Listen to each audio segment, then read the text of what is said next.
Hello दोस्तों हमने legislative control over the delegated legislation का टॉपिक शुरू किया था और हम ऑलरेडी एक वीडियो बना चुके हैं जिसमें हमने इंट्रोडक्शन की बात की थी और मैंने बताया था कि लेजिस्लेटिव कैसे डेलीगेटेड लेजिस्लेशन के ऊपर कंट्रोल करता है। तो 3 तरीकों से कंट्रोल करता है। पहला तरीका मैंने आपको बताया था प्रोसीडिंग इन द पार्लियामेंट, दूसरा बताया था लेइंग ऑन द टेबल, तीसरा बताया था स्क्रूटनी कमेटी। तो आज की हमारी वीडियो में हम डिस्कस करेंगे प्रोसीडिंग इन पार्लियामेंट के बारे में कि ये क्या है। तो वीडियो शुरू करने से पहले आप सभी का हमारे यूट्यूब चैनल में हार्दिक स्वागत करता हूं और इसी के साथ आज की वीडियो को शुरू करते हैं दोस्तों।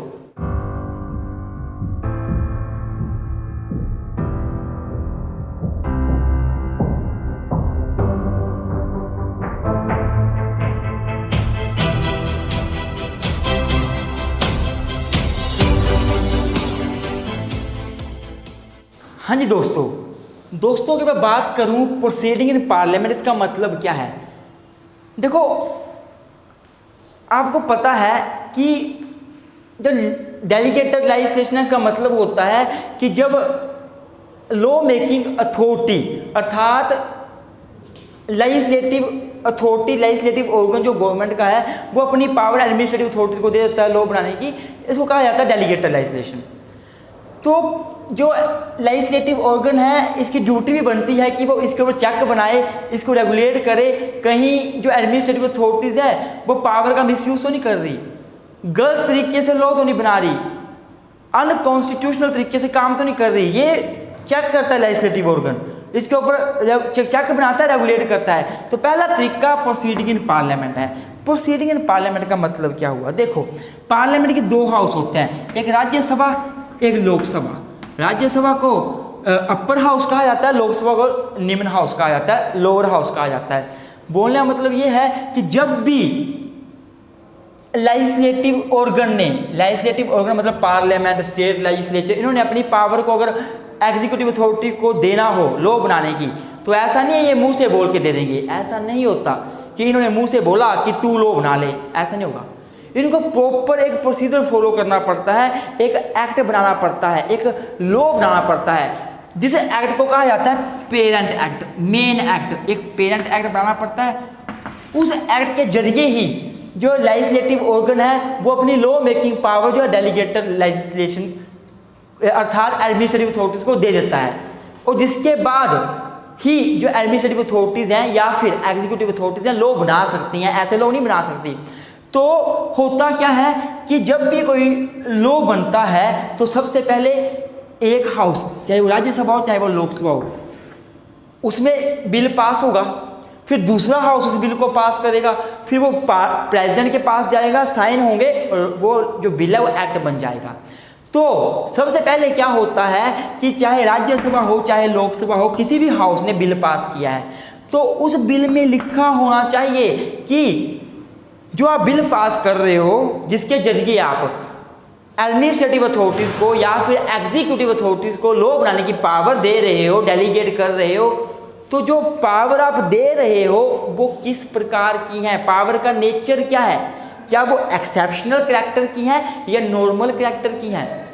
अर्थात जो डेलीगेटेड लेजिस्लेशन आप कर रहे हो वो एक्सेप्शनल कैरेक्टर का है या नॉर्मल कैरेक्टर का है। अब एक्सेप्शनल कैरेक्टर का क्या होता है, नॉर्मल कैरेक्टर का क्या होता है, इसके बारे में मैं अपनी video classification of delegated legislation में डिस्कस कर चुका हूं। आप वो वीडियो देखोगे आपको लग जाएगा पता। तो ये बताना पड़ेगा, पहली बात तो यह है एक मेमोरेंडम तैयार करना पड़ेगा, मेमोरेंडम, प्रॉपर मेमोरेंडम। उस बिल में प्रॉपर मेमोरेंडम तैयार होगा। मेमोरेंडम मतलब एक कागज सा लगा देंगे, उसमें लिखेंगे कि जो पावर दी जा रही है लॉ बनाने की, लेजिस्लेटिव ऑर्गन अपनी पावर दे रहा है एडमिनिस्ट्रेटिव अथॉरिटीज़ को लॉ बनाने की, उसका कैरेक्टर क्या है, वो नॉर्मल कैरेक्टर की है या एक्सेप्शनल कैरेक्टर की है, ये बताएंगे पहले तो मेमोरेंडम में। दूसरी बात हो गया इतना, फिर क्या होगा, कैसे कंट्रोल होगा। देखो कि जो राज्यसभा या लोकसभा है अर्थात पार्लियामेंट जो है, जो पार्लियामेंट के हाउसेज है ना, इनमें डिबेट एंड डिस्कशन होगी। डिबेट एंड डिस्कशन, जो मान लो राज्यसभा ने बिल पास किया, कौन सा बिल, पावर को डेलीगेट करने वाला, जिसके जरिए लेजिस्लेटिव ऑर्गन अपनी पावर एडमिनिस्ट्रेटिव अथॉरिटीज को डेलीगेट कर रही थी लॉ बनाने की।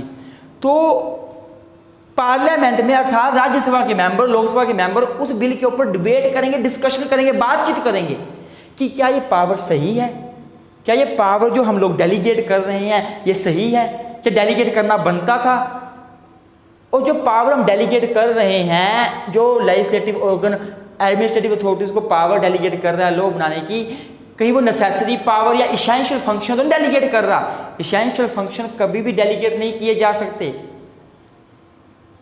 तो डिबेट एंड डिस्कशन होगी लोकसभा में, राज्यसभा में, पार्लियामेंट में, और उस डिबेट और डिस्कशन के बाद जो बिल है, जिस बिल के जरिए पावर को डेलीगेट किया जा रहा है एडमिनिस्ट्रेटिव अथॉरिटीज को लॉ बनाने के लिए, उस बिल के ऊपर डिबेट एंड डिस्कशन होगी और देखा जाएगा कि वो बिल वैलिड है या नहीं है। अगर वो बिल सही हुआ तो उस बिल को एक्ट बना दिया जाएगा और फिर एडमिनिस्ट्रेटिव अथॉरिटीज लॉ बना सकती है। अगर नहीं सही हुआ तो बिल ही रह जाएगा और वो वहीं डिसमिस हो जाएगा।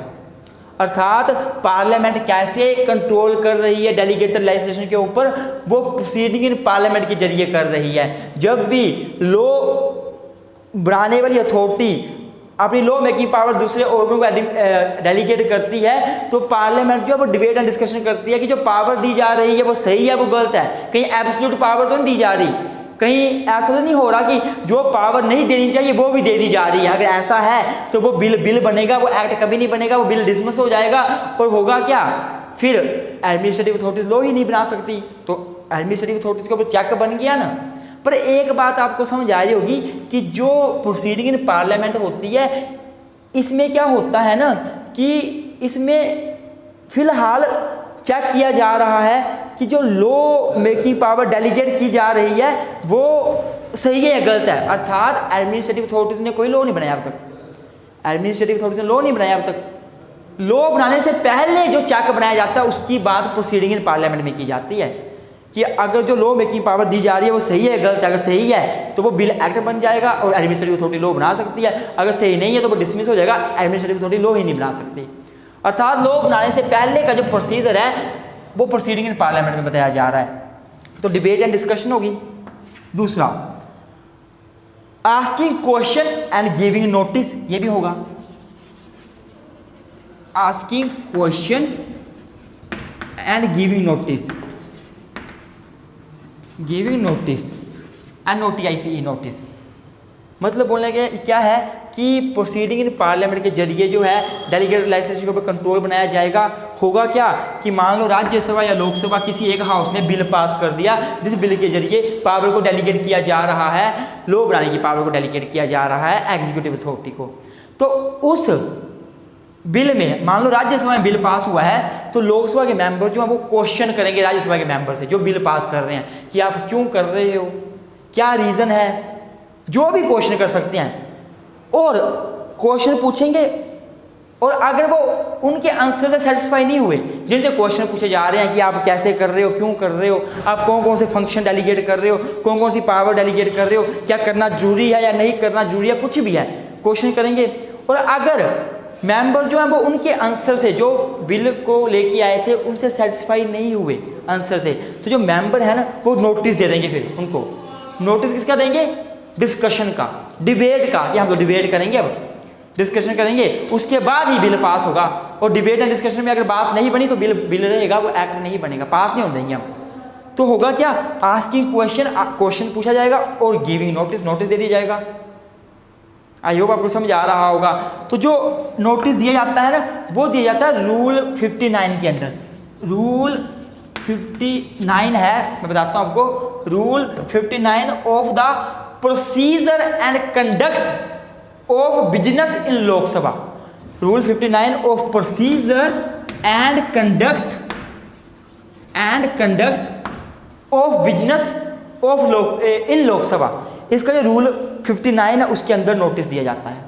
तो दो तरीके हो गए जो हम पढ़ रहे हैं कि कैसे कैसे देखो लेजिस्लेटिव ऑर्गन डेलीगेटेड लेजिस्लेशन के ऊपर कंट्रोल कर रहा है।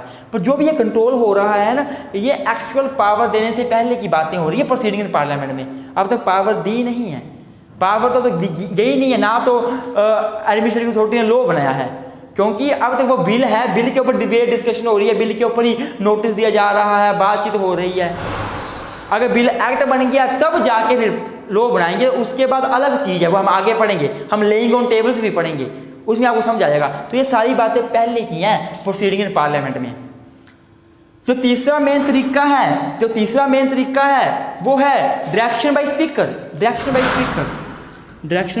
स्पीकर आपको पता है, स्पीकर ऑफ द लोकसभा सुना होगा आपने, डायरेक्शन बाय स्पीकर।